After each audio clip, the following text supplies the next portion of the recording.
el texto que escogí para esta noche es el capítulo 11 de Hebreos, capítulo o versículo 4. Por la fe, Abel ofreció a Dios más excelente sacrificio que Caín. Esa es la primera parte y me voy a detener aquí. Por la fe, Abel ofreció a Dios excelente sacrificio. Por la fe. ¿Qué es fe? A veces hablamos mucho de fe, pero no entendemos qué es la fe. Si le pudiéramos buscar un sinónimo a la palabra fe, ese sinónimo sería confianza. Así que cuando tú dices, yo tengo fe en Dios, estás diciendo, yo confío en Dios. Cuando tú dices, yo ya tuve fe en Dios, pero ahora ya no la tengo, estás queriendo decir, yo ya confié un día en Dios, pero ahora ya no confío. Fe es confianza. Y el texto bíblico de esta noche dice que por la fe, o sea, por la confianza que Dios tenía en Dios, que Abel tenía en Dios, ofreció excelente sacrificio. Confianza. El asunto es que para que tú confíes en alguien, tienes que conocer a esa persona. Porque tú no puedes confiar en alguien a quien no conoces. Hoy día muchas personas están siendo heridas por causa del internet, porque confían en personas a quien no conocen. Por favor, querido, especialmente si eres joven, ¿cómo vas a conocer a alguien por el internet? Las personas se conocen personalmente, cara a cara. ¿Cómo puedes decir que amas a alguien por el internet? Y las consecuencias a veces son tristes. Porque para confiar en una persona hay que conocerla. Y para conocer a una persona hay que interrelacionarse personalmente. Hay que saber cómo es la otra persona, quién es, por qué es así. Hay que conocer, y para conocer a una persona hay que pasar tiempo con esa persona, porque si tú no pasas tiempo con una persona no la puedes conocer, y si no la puedes conocer no puedes confiar en ella, y si no confías en ella no tienes fe. Abel confió en Dios porque pasó tiempo con Dios, porque se relacionó con Dios y finalmente confió en Dios. Por eso el texto bíblico dice, por la fe Abel ofreció excelente sacrificio. Los Pieles Rojas tienen un dicho interesante. Para que tú digas que conoces a una persona, tienes que comer junto con esa persona por lo menos un saco de sal. ¿Tú entiendes lo que ellos quieren decir? Tú sabes que la sal se come de a poquito, se le echa una pizca a la comida para darle sabor. Ahora imagínate tú con otra persona comer juntos un saco de sal. ¿Cuánto tiempo te va a llevar eso? Toda la vida. Lo que los Pieles Rojas querían decir es que no se puede conocer a una persona simplemente por haber hablado 2 o 3 veces. Abel era un muchacho que se relacionaba con Dios. Quiero llevar tu imaginación al jardín del Edén. Adán y Eva pecaron. Fueron confrontados con su pecado, fueron confrontados entre ellos y fueron confrontados con el tentador. Ellos ya no podían permanecer en el jardín del Edén, porque en el jardín del Edén estaba el árbol de la vida.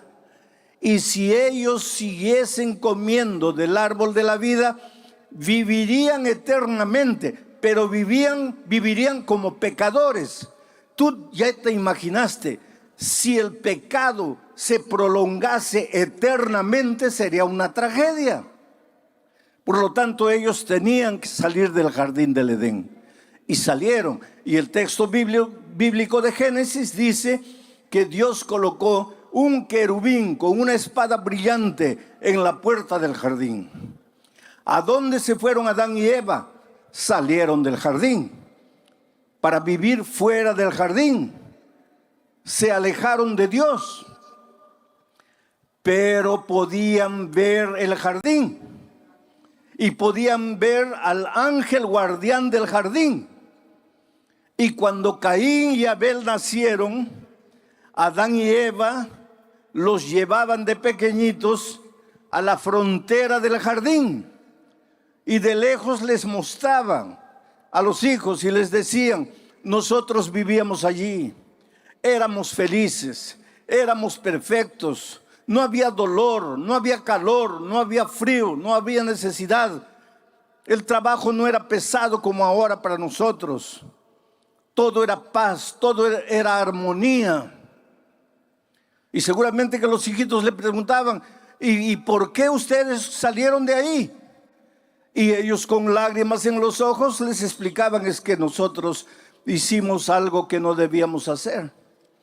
Dios nos había dicho que podíamos comer de cualquier árbol del jardín, menos del árbol del conocimiento del bien y del mal, y nosotros comimos.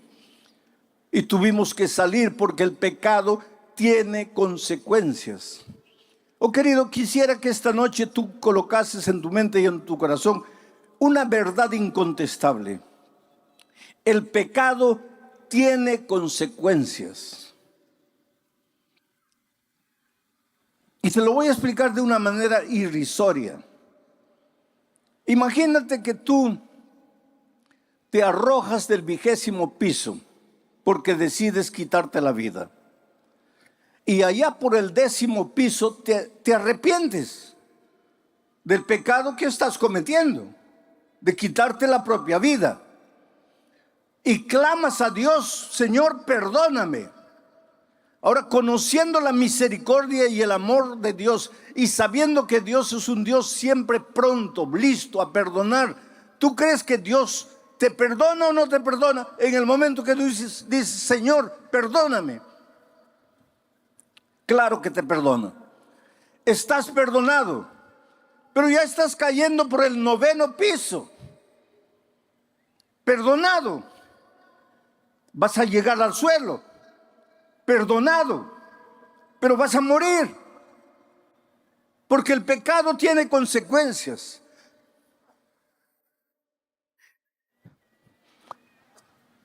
Yo siempre digo una cosa: Dios te perdona. Tú eres la cosa más linda que Jesús tiene en esta vida. Oh querido, no hay nada que hayas hecho en la vida que Dios no te perdone. Dios te perdona todo. Ah, pastor, usted dice eso porque no sabe lo que yo he hecho. No importa lo que hayas hecho. No importa si has caído en lo más profundo de la miseria, en lo más profundo del pecado. No importa si tus manos están manchadas de sangre, droga, prostitución, lo que tú quieras. Dios te perdona todo, pero la vida no te perdona. Es por eso que cuando estás cayendo del 20º piso y pides perdón en el 10º, Dios te perdona, pero la vida no te perdona. Vas a caer y vas a morir. Perdonado, pero vas a morir. Yo estaba saliendo de un estadio en San Pablo y un muchacho corrió y me abrazó llorando y me dice: pastor, usted dice que Dios perdona todo, pero a mí Dios no me ha perdonado. Y le pregunté por qué él decía eso. Este muchacho estaba con SIDA, estaba condenado a muerte. Estoy hablando de tiempos cuando el SIDA era mortal, no había remedio. Hoy día tampoco hay remedio, pero se puede prolongar la vida. En esos tiempos no. Ese muchacho estaba ya por morir. Y él decía, a mí Dios no me ha perdonado porque mi pecado fue horrible. Y yo le dije, hijo, Dios sí te perdonó. Y él me dice, pastor, pero si me perdonó, ¿por qué no me cura? Ah, pues ahí está la cosa, hijo. Dios te perdonó, pero la vida no te perdona. Adán y Eva pecaron. ¿Pidieron perdón a Dios? Sí, pero tuvieron que salir del jardín del Edén. Y ahora llevaban a sus pequeños hijos a la frontera y les mostraban, miren. Y seguramente yo imagino que Adán y Eva lloraban. Y le decían, hijo, si pudiésemos volver atrás, jamás habríamos hecho la tontería que hicimos. Pero la hicimos y ahora estamos en esta tierra de dolor cuando podríamos estar en el jardín. A medida que Caín y Abel crecían, ambos iban a mirar la frontera del jardín. Ambos miraban de lejos al querubín con la espada en la mano. Y delante de ese cuadro, los dos reaccionaron de maneras diferentes. Porque Abel entendió la naturaleza del pecado y entendió la solución para el pecado. Porque Adán y Eva les contaban a ellos que cuando estaban desnudos, cuando no sabían qué hacer, cuando estaban cargados de vergüenza por causa del pecado, el Señor sacrificó un cordero. La sangre de ese cordero se derramó. Con la piel de ese cordero se preparó túnicas para cubrir la desnudez de Adán y Eva. Y en ese acto de sacrificio, el primero de la Biblia, Dios estaba diciendo, hijo, que no importa en el problema a donde caíste por causa de tus decisiones torpes, no importa si te sientes embarrado en el fondo del pozo, hay solución para ti. Pero la solución involucra sangre, derramamiento de sangre. En el jardín del Edén, la sangre del Cordero. Pero en nuestro caso, la sangre del Cordero de Dios que quita el pecado del mundo, el Señor Jesucristo en la cruz del Calvario. Pero hay solución para ti esta noche. Puedes venir a Jesús trayéndole tu vida, tu pasado. Pastor, tengo vergüenza de mi pasado, tengo asco de mi pasado. Pues tráele tu vergüenza, tráele tu asco. Antes que tú llegues, el Señor Jesús, como el Padre al Hijo pródigo, correrá y te abrazará y te besará. Y en su amor te limpiará y te transformará y te hará un nuevo ser humano. Porque esa es la promesa divina. Delante de aquel cuadro, Abel entendió que él, si se relacionaba con Dios, si ejercía la fe en Dios, si confiaba en Dios, debería ofrecer un sacrificio excelente. Solo, querido, que tú no le puedes ofrecer a Dios nada, porque nada bueno tienes. Por más que te esfuerces para producir buenas obras, obras de justicia, tu justicia para Dios es como trapo de inmundicia. No quieras tú presentarle a Dios tu buen comportamiento. No quieras tú creer que la salvación es porque dejaste de fumar o de beber, o porque no comes carne de puerco, o porque guardas el sábado, o porque haces esto, o porque haces aquello. Todo eso para Dios es como trapo de inmundicia. ¿Y sabe por qué? Porque quien produce esas obras son tus manos de inmundicia, porque somos humanos, manchados de pecado. Por lo tanto, el único sacrificio aceptable para Dios no es nuestro sacrificio humano, es la sangre maravillosa del Cordero. Necesitas creer en Jesús. Necesitas creer que si vas a Él arrepentido y le confiesas tu vida, Él te va a cubrir tu multitud de pecados. Él te va a lavar en su sangre, Él te va a limpiar en su gracia. Necesitas creer. ¿Sabes por qué no has vencido hasta hoy? Porque luchas por tus propias fuerzas, porque crees que tu dominio propio te va a dar la victoria. No, querido. El único que te garantiza la victoria es el Señor Jesucristo. Por eso Abel ofreció un cordero y Dios aceptó la ofrenda de Caín, de Abel.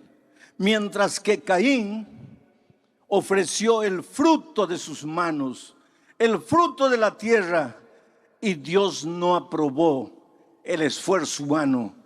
Dios aprobó la gracia de Cristo, y por eso el fuego vino y consumió la ofrenda de Abel.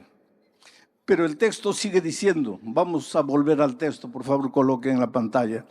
Por la fe Abel ofreció a Dios más excelente sacrificio que Caín, por lo cual alcanzó testimonio de que era justo. Esa es la parte que voy a desarrollar ahora. Por lo cual alcanzó testimonio de que era justo. ¿Quién alcanzó el testimonio de que era justo? Abel. ¿Y quién dio el testimonio de que era justo? Dios. ¿Y por qué Dios dio en favor de Abel el testimonio de que era justo? Porque él ofreció un cordero, la gracia maravillosa de Jesucristo.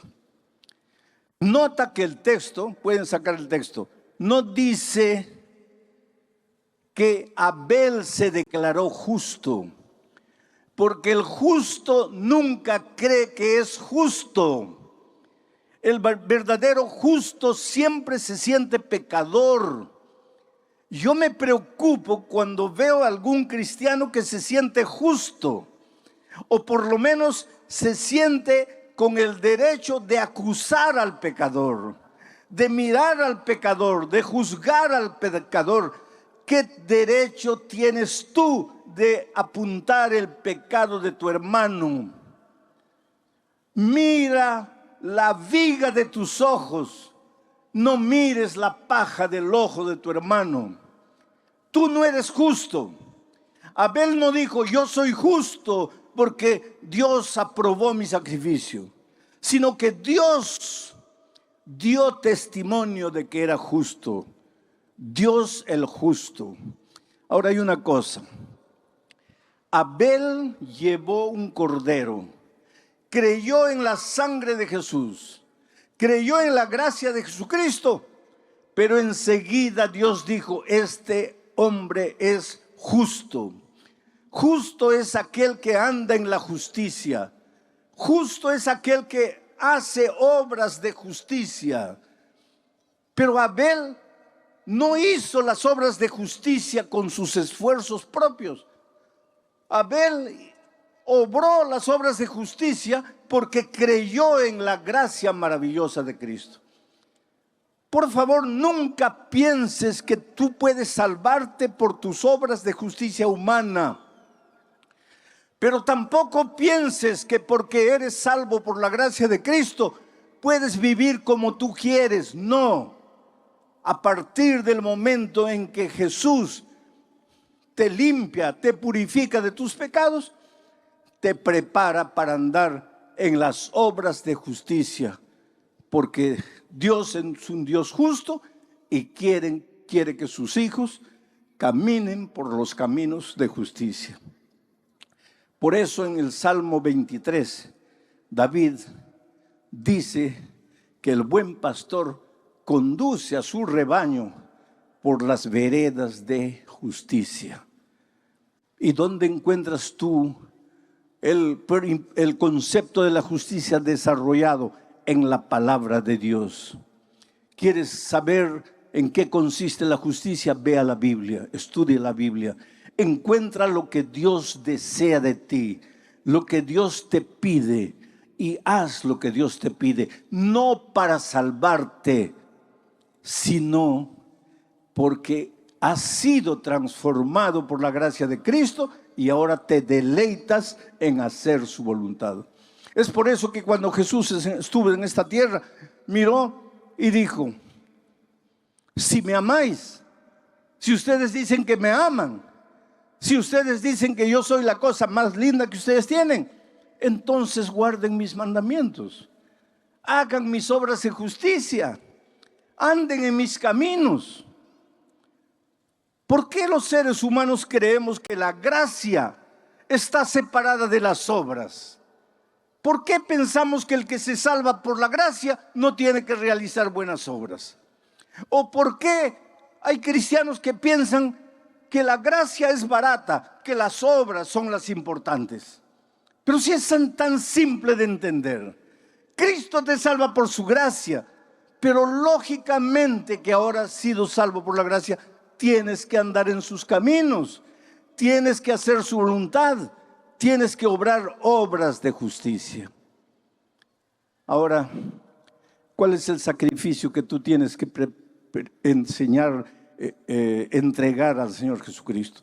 El sacrificio de Abel fue perfecto. ¿Cuál es tu sacrificio? Romanos, voy a pedir que salten al texto de Romanos capítulo 12, versículo 1. Quiero leer aquí. Romanos capítulo 12, versículos 1 y 2. Para responder la pregunta: ¿qué sacrificio tienes que entregarle tú? Abel ofreció un perfecto sacrificio. ¿Y tú? Dice así: así que hermanos, ¿y quién escribe? Es Pablo. Así que hermanos, os ruego por las misericordias de Dios que presentéis vuestros cuerpos en sacrificio vivo, santo, agradable a Dios, que es vuestro culto racional. Sigue. No os conforméis a este siglo, sino transformaos por medio de la renovación de vuestro entendimiento, para que comprobéis cuál es la buena voluntad de Dios, agradable y perfecta. ¿Quieres experimentar en tu vida la voluntad de Dios agradable y perfecta? ¿Cómo sería si tu matrimonio fuese la voluntad de Dios? Si la empresa que has abierto fuese de acuerdo a la voluntad de Dios. Si el curso universitario que has escogido fuese de acuerdo a la voluntad de Dios. Imagina cómo sería tu vida. Sería una vida plena, una vida realizada, una vida feliz, porque es el desarrollo de la buena voluntad de Dios. Pero para eso tienes que ofrecerle a Dios tu cuerpo como sacrificio vivo, no como un sacrificio muerto, no como un sacrificio moribundo. Esto no quiere decir que no te puedas entregar al Señor Jesucristo con 80 años ya para morir. Puedes hacerlo y Dios se va a alegrar y te ama y te acepta. Pero si le puedes entregar la vida a Cristo hoy con 20 años, en la plenitud de la vida, como un sacrificio vivo, ¿por qué tienes que esperar a los 80 años cuando ya no puedes hacer nada por el Señor Jesucristo? Oh querido, tú eres maravilloso, tú tienes talento, tú tienes vida, tú tienes juventud, tú tienes fuerza. No la destruyas en la miseria de la vida. No pases noches y noches desperdiciando tu vida en los placeres de este mundo. Entrégale tu ser entero a Dios como sacrificio vivo. Y deja que la buena y agradable voluntad de Dios se haga realidad en tu vida. Y tendrás paz y serás feliz. Yo me acuerdo de una historia triste de una abogada que comenzó a sentirse mal y fue al médico. Y el médico, después de unos exámenes, le dijo: estás con SIDA. Pero ella nunca le había sido infiel al esposo. ¿Cómo podría estar contagiada de SIDA? Evidentemente el esposo había traído esa enfermedad a la familia. Pero cuando la abogada recibió el diagnóstico de que estaba con SIDA, el consultorio de la médica era a las orillas del mar de Copacabana. Ella salió con el papel en la mano, caminó hasta la playa, se sentó en la arena y recordó toda su vida. Solo había tenido un hombre en la vida, su esposo. Habían comenzado a flirtear cuando tenían 12, 13 años. Comenzaron a enamorar a los 15 años contra la voluntad de los padres. Ella le repetía desde la ventana las palabras de una poesía que muchos de ustedes conocen. Quítate de la ventana, chiquillo loco, que mi madre no te quiere, ni yo tampoco. Pero el muchacho insistía y la conquistó. Y a los 15 años de edad empezaron a enamorar. Ese muchacho no quería saber nada con la vida, solo amigos, al principio cigarro, después bebida, después drogas. Y los padres le decían a la hija, pero hija, ¿cómo te vas a casar con un muchacho así? Tú, una abogada, ¿cómo te vas a casar con un hombre irresponsable que solo quiere disfrutar de tu dinero? Porque él no trabaja, él no es profesional, él no estudia, él solo vive en las drogas, en la bebida. Y ella respondía a sus padres con aquella frase famosa de las chicas: mi amor lo va a cambiar. Oh querido, tu amor no cambia a nadie, por favor no te engañes. Pero en esta vida todos tenemos que tomar decisiones. Caín tomó una decisión errada, Abel tomó la decisión correcta. Esta jueza, esta abogada, tomó una decisión errada. Se casó con la persona errada, con una persona que no quería saber literalmente nada con las responsabilidades de la vida, que solo quería pasarla bien, que solo quería disfrutar de los placeres de esta vida. Ella fue una buena esposa, respetó a su esposo en todo tiempo, pero él no.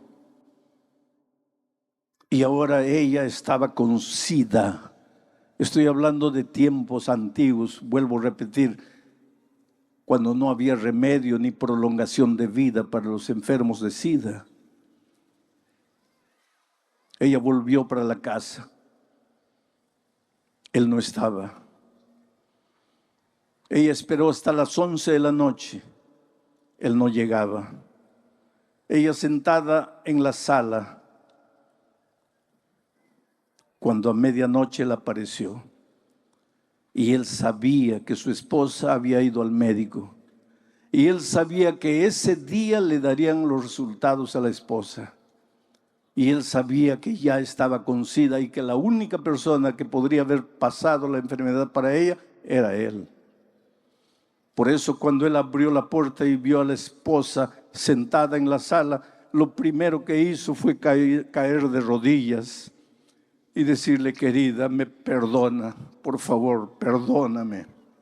Yo arruiné tu vida, yo te condené a muerte, yo no puedo hacer nada para resolver el problema, yo solo te puedo pedir perdón. Pero la cólera tomó cuenta de ella. De repente vio todo oscuro, perdió la paciencia y le gritó: ¿tú piensas que porque te arrodillas y me pides perdón has resuelto mi problema? Voy a morir y tú eres el único culpable. Has vivido todo el tiempo de mi dinero, nunca has trabajado, nunca te has comprometido con nada y me has condenado a muerte. Y en un momento de ira, ahí entró al cuarto, agarró un revólver y le dio 6 tiros al esposo y lo mató. Enseguida llamó a la policía y se entregó. Y fue presa. Y fue condenada. Y en la prisión quería morir. Decía: Señor, si estoy con SIDA y si ya siento los síntomas, ¿por qué no acabas de una vez con mi vida? ¿Para qué estoy aquí? Y ahí entra el ministerio de la radio, porque la radio tiene la capacidad de entrar a los lugares a donde nadie entra. Yo estuve en un país musulmán, cuyo nombre no voy a decir, para proteger a los misioneros allá, a donde el evangelio entró a través de las leyes de prohibición y todo, y hay un núcleo de musulmanes que se volvieron cristianos a través del ministerio de la radio. Es por eso que cuando alguna vez te piden una ofrenda para la radio, no tengas miedo de ofrendar.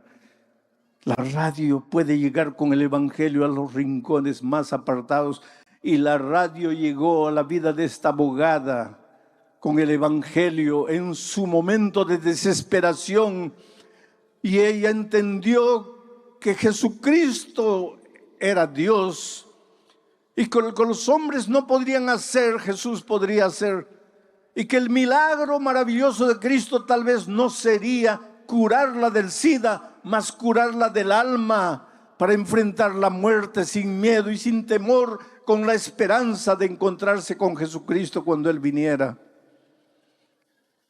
Y aceptó a Jesucristo y fue bautizada. Pero entonces ya estaba en las últimas y la sacaron de la prisión y la llevaron al hospital. Y ya sentía que la muerte se le acercaba.